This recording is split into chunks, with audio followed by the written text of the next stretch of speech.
Why does Dad always have the TV so loud? Well, I guess he has a hard time understanding what's being said. Why? Dad works in a very noisy place. Doesn't he hear plugs in his ear like Bobby's dad? I guess so. Does noise hurt his ears? No, the doctor Dad went to says it happens painlessly over a period of time. Doctors can fix anything, can't they? Well, the doctor can't fix Daddy's hearing because the noise damages your hearing forever. I wonder if he wears those plugs. So do I.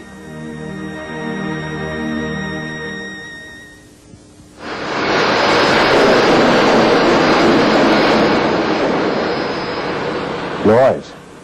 It's everywhere.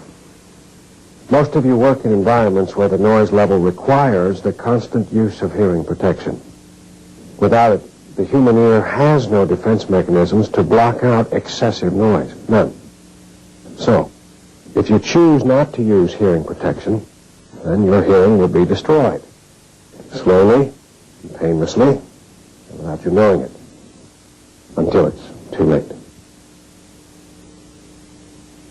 This program will explain what hazardous noise levels are, how the ear works, the importance of hearing protection, plus a sound practice quick quiz, and more.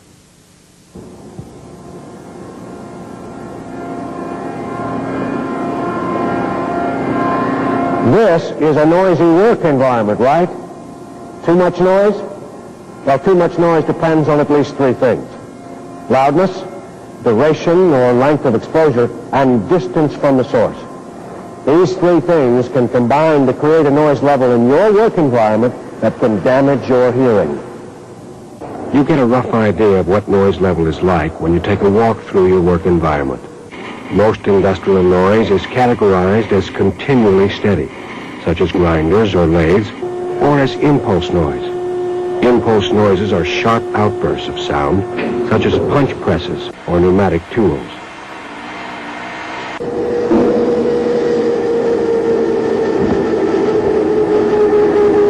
How can you tell when you're being exposed to hazardous noise levels? Well, it might help to understand the difference between noise and sound. Simply put, noise is unwanted sound, an annoyance. However, what one person considers noise, another may consider sound. For example, your taste in music may be wonderful sounds to you.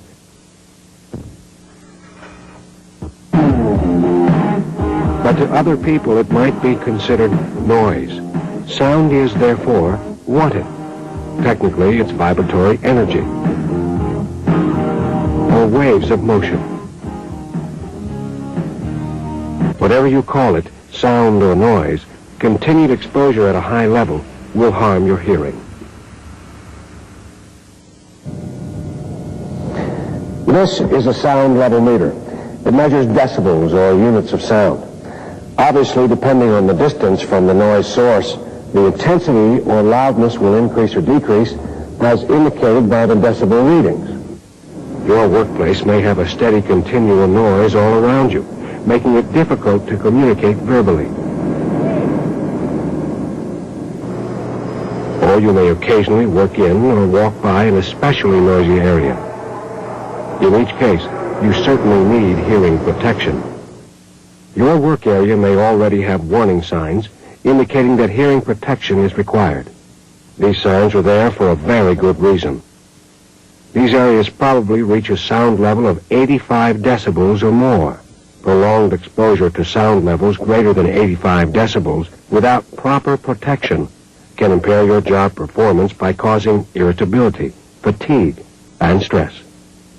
Theo just came in. Oh. A normal conversation measured at 5 feet away is roughly 65 decibels. A power saw is approximately 110 decibels. A jet taking off within 100 feet is roughly 145 decibels. Since sound levels over 125 decibels will cause pain, you probably don't need to be told to use ear protection. The critical range, then, is between 85 and 125 decibels, because this is the range where your hearing can be destroyed slowly and painlessly.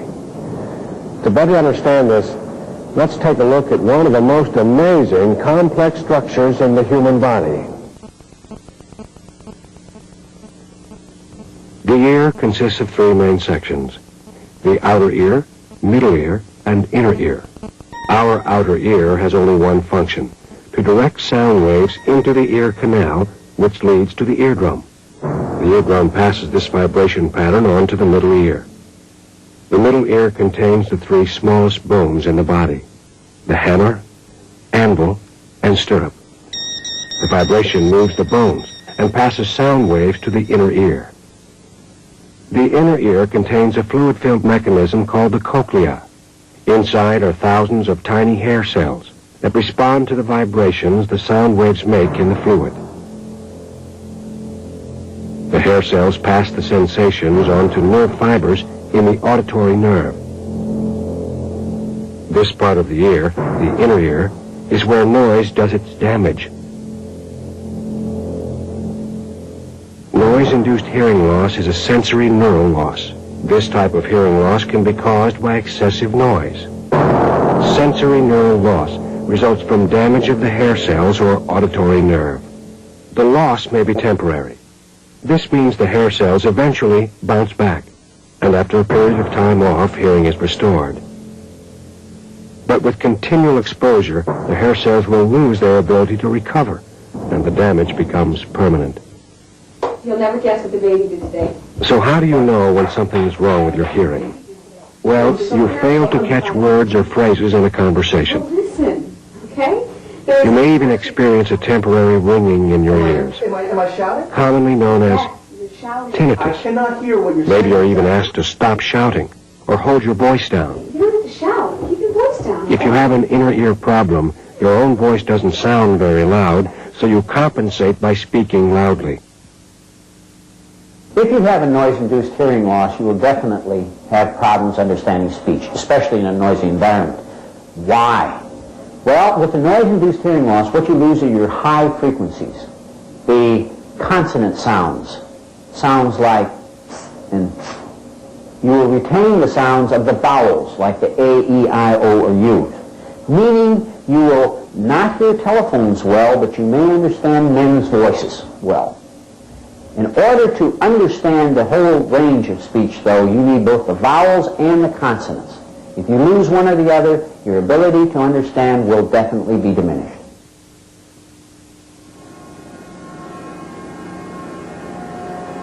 Hey, you don't need those things. You get used to the noise. I don't even notice it anymore.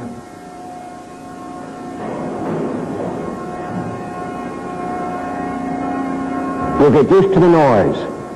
How many times have you heard that? Listen, you're not getting used to the noise, you're losing your hearing. Any worker who comes to you and says you'll get used to the noise, I'm used to the noise, you can count on it that that person's already had his or her hearing loss. Never get used to the noise. If you have a noise that's loud enough that you have to get used to it, that's an automatic indicator that you should be wearing some ear protection, because that noise will hurt you.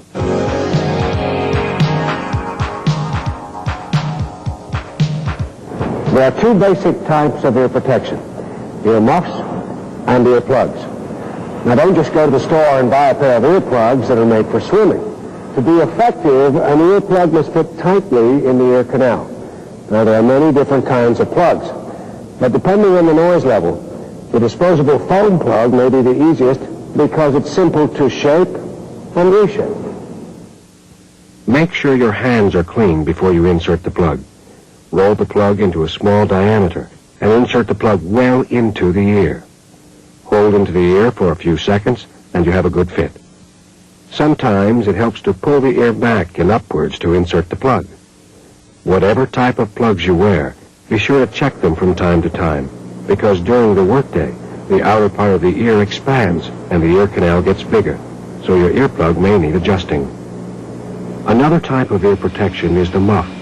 Some people think that muffs attenuate or lessen more noise than earplugs. This is not necessarily true. The key is the fit. The cups of the earmuff should be made of sponge where they contact the head so that a good seal is formed. Be sure that anything that could interfere with this seal, such as hair or earrings, are removed or pushed aside. For maximum protection, you may wish to wear both earplugs and earmuffs. Studies have shown that this combination provides the greatest reduction in sound level. This combination also blocks out harmful dirt, sparks, and weld splatter from entering your ears. However, with the plug and muff combination, communication should also be taken into consideration. For example, if you need to beware of busy traffic, directions from coworkers, or machine warning noises, make sure this combination is safe for your individual work situation. How do I know if I need ear protection if there's not a sound level meter to survey my work area? If you see signs like this on walls or stickers like this on machines, chances are someone has done a sound level survey and determined that hearing protection was needed. If there are no signs, a good rule of thumb is this.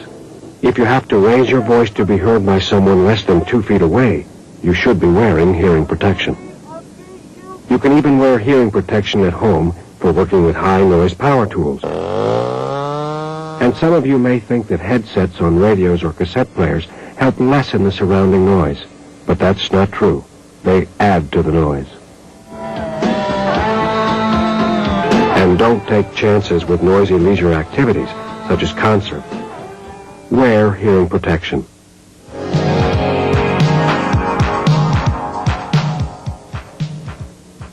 Maybe you still think that excessive noise can be ignored?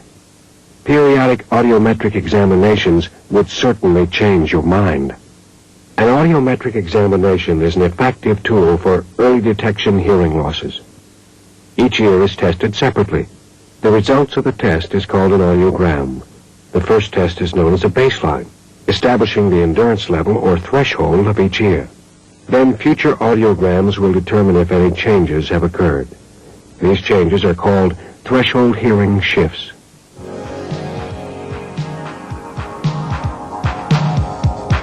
It's difficult to get rid of noise. You really can't avoid noisy situations, and it's sometimes impossible or too expensive to completely eliminate noise at its source. But there are some ideas to consider. Briefly, they are: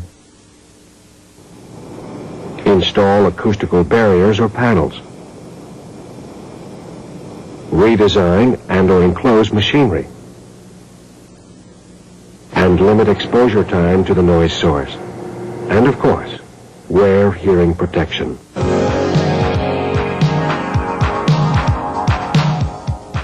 It's time for a sound practice quick quiz.